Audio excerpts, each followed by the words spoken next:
It's my feel-good breakfast show.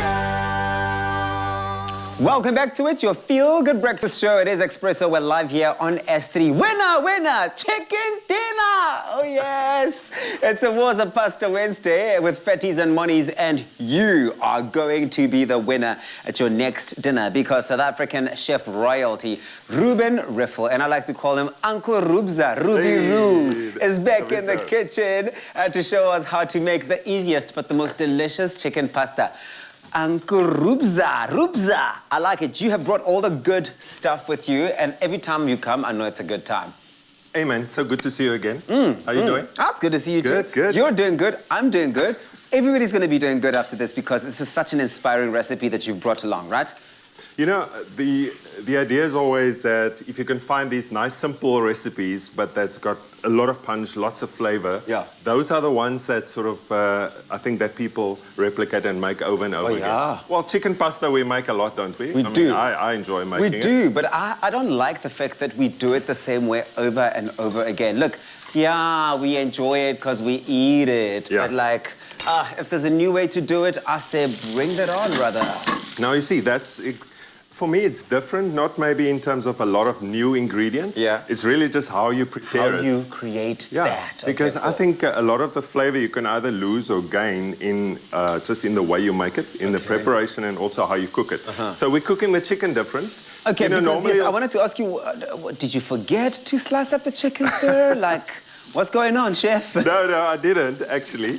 You know, when I make for my kids at home, and I mean, I think when we cook chicken, we want it to be nice and moist, don't we? I mean, that's what we're after. That's the main thing. And the chicken fillet, because it's obviously very lean, it can dry out very quickly and easily, and that's the cut that we normally use in pasta and in most dishes. So what I do is, I brown it, as I'm doing here now. It's got like a medium-high heat, so I've got some color on it, just olive oil, seasoning, salt and pepper. And then what I normally do is I switch off the pan, or I can put it to very low.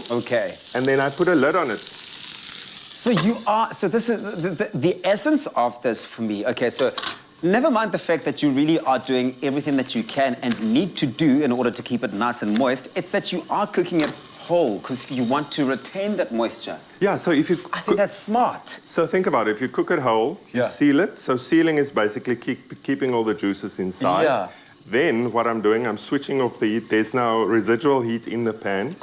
So that kind of gentle cooking kind of keep all that moisture inside. Because normally when you cook it high heat, it gets like... It expands, and then it starts to lose. As soon as it sort of cools down, it starts to lose all that moisture. So if you do it's a raisin, it's a dry raisin. If you did that. Look, I mean, it sounds like I don't know if it sounds complicated, but it's not really that complicated. It's not complicated at all. I think it's a simple way of making sure you retain moisture in that way. Okay, so what's next from that? So here, it's a bit of spicy in the morning. I've added some green chilies. But I can my favorite. Some peppers and some onion. Just kind of sweeten the onion a little bit. You know, look at this. Once it starts almost like catching at the bottom of the pan, you know how much flavor that is lying down there. So, but you know, as you do that, as you turn and flip each piece, I can smell flavor. If you could smell flavor, it's all just coming through heavy. I love that. And so there's a bit of garlic in there. So I'm just going to add our all gold pasta sauce to that, tomato and garlic pasta sauce. And that will just sort of bind everything together. So besides getting the moisture going, what are some of the other sort of like commonly made mistakes when people make pasta? I think a lot has to do with high heat, you know, so first of all, I mean, I'm not even going to go into how you cook your pasta. So we can talk about al dente and all that type of stuff. But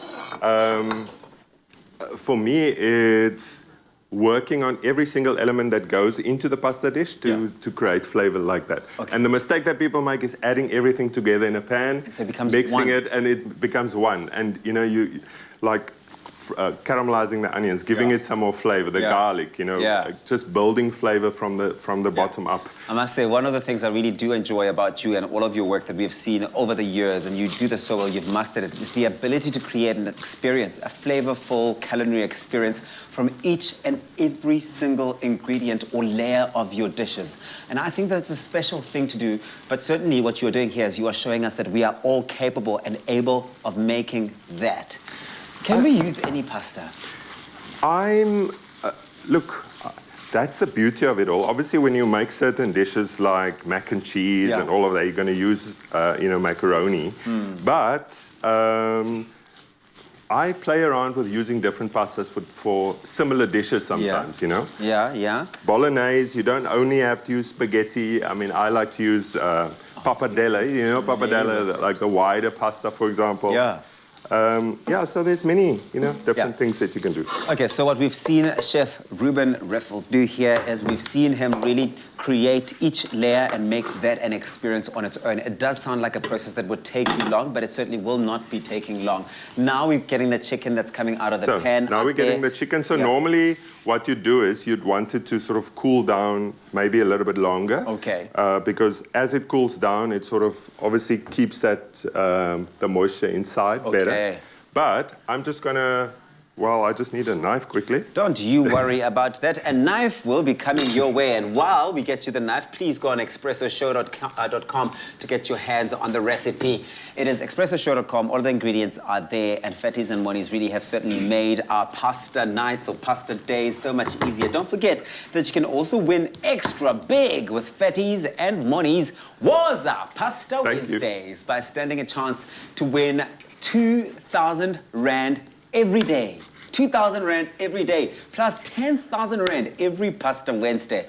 Whew, I love it. Got your full attention yet? Well, listen, for all the details, you can go on to Fattis and Monis on their social media. Good luck. This is a fantastic one.